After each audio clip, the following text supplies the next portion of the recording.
Perkenalkan, nama saya Margareta Angel Pradini, nomor absen 20 dari kelas 11 MIPA 3. Di sini saya akan mempresentasikan materi mengenai sistem koordinasi dan regulasi pada manusia. Setiap melakukan aktivitas, pasti ada bagian tubuh kita yang bergerak bersamaan kan? Misalnya, ketika kita sedang menyapu, bagian tubuh yang otomatis bergerak adalah tangan, kaki, dan juga indera penglihatan. Kemudian ibu kita memanggil. Otomatis telinga kita yang mendengarnya.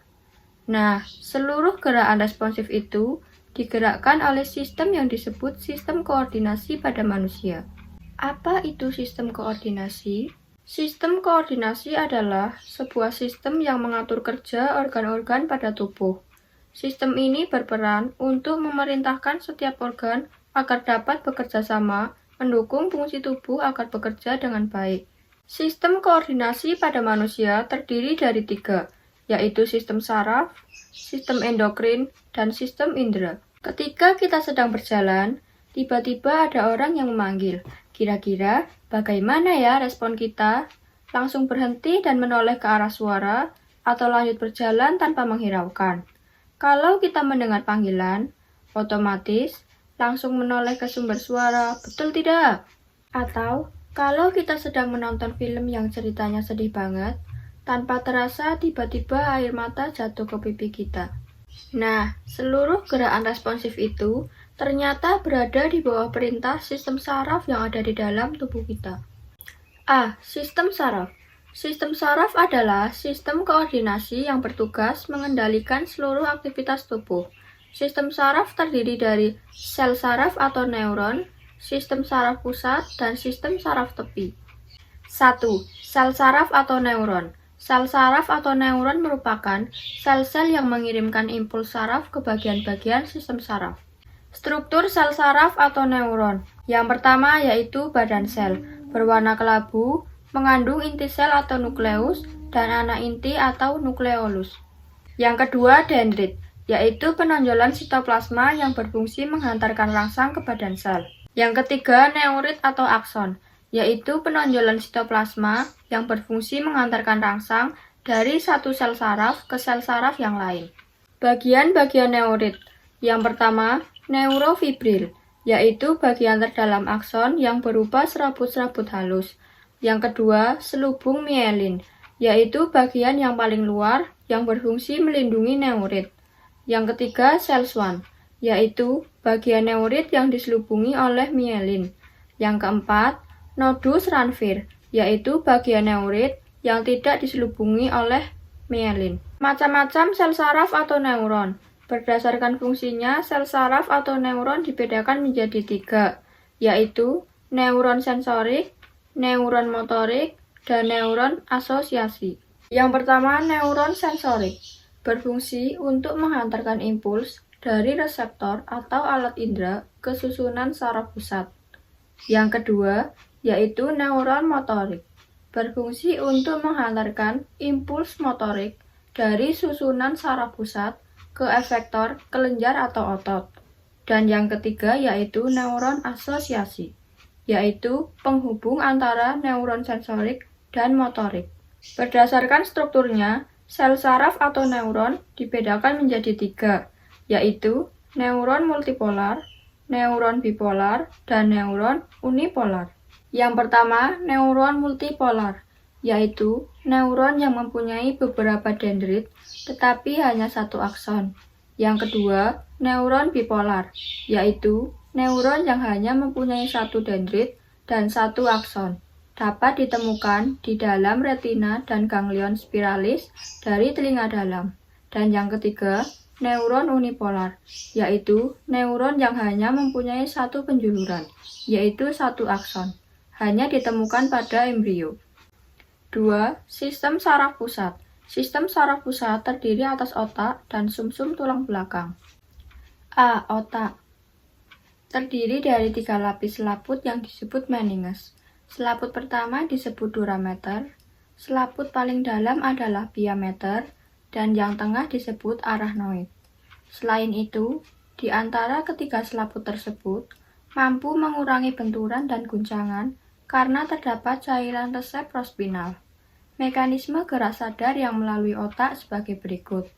Rangsangan menuju neuron sensorik, menuju otak, menuju neuron motorik, dan gerak sadar.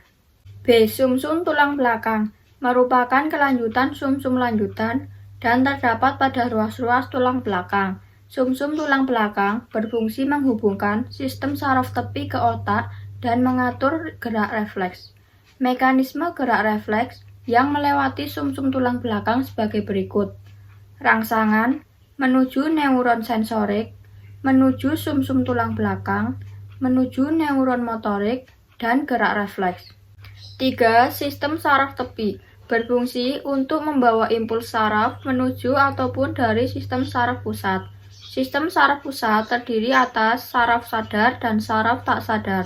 Saraf sadar terdiri atas 12 pasang saraf otak atau kranial dan 31 pasang saraf tepi spinal.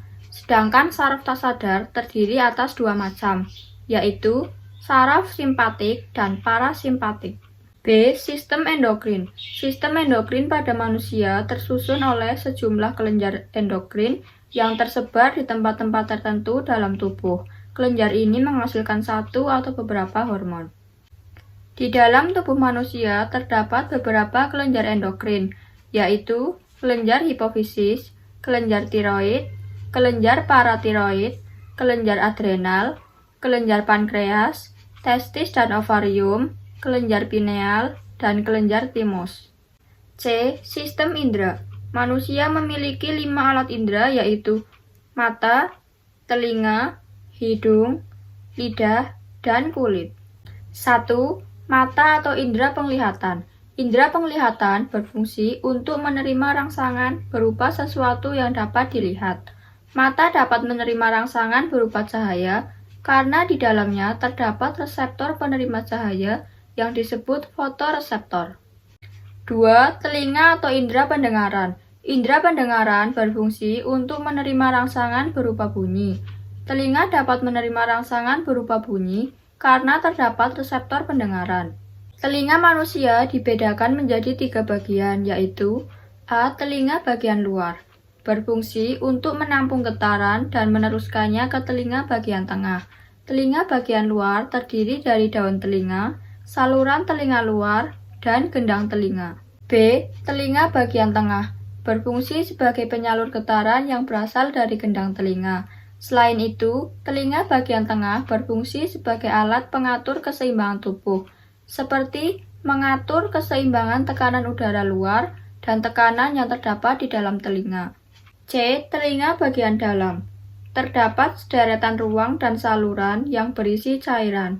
Selain itu, pada bagian atas telinga bagian dalam, terdapat saluran setengah lingkaran yang berfungsi untuk alat keseimbangan. Sedangkan di bagian bawah terdapat saluran berupa rumah siput atau koklea yang terdiri atas sel-sel saraf sensoris yang dihubungkan ke otak oleh saraf pendengaran. 3. Hidung atau indera penciuman. Indera penciuman berfungsi sebagai penerima rangsangan berupa bau-bauan. Reseptor indera pembau terletak di dalam rongga hidung. 4. Lidah atau indera perasa. Indera perasa atau pengecap berfungsi untuk mengecap berbagai rasa yang masuk ke dalam mulut. Lidah dapat mengecap berbagai rasa karena terdapat kuncup-kuncup pengecap atau tunas-tunas pengecap pada papila-papila lidah. 5. Kulit atau indera peraba. Indera peraba berfungsi untuk menerima rangsangan berupa sentuhan. Selain itu, kulit juga terdiri dari reseptor yang sensitif terhadap sentuhan, tekanan, panas, dingin, dan nyeri. Sekian materi presentasi dari saya, terima kasih.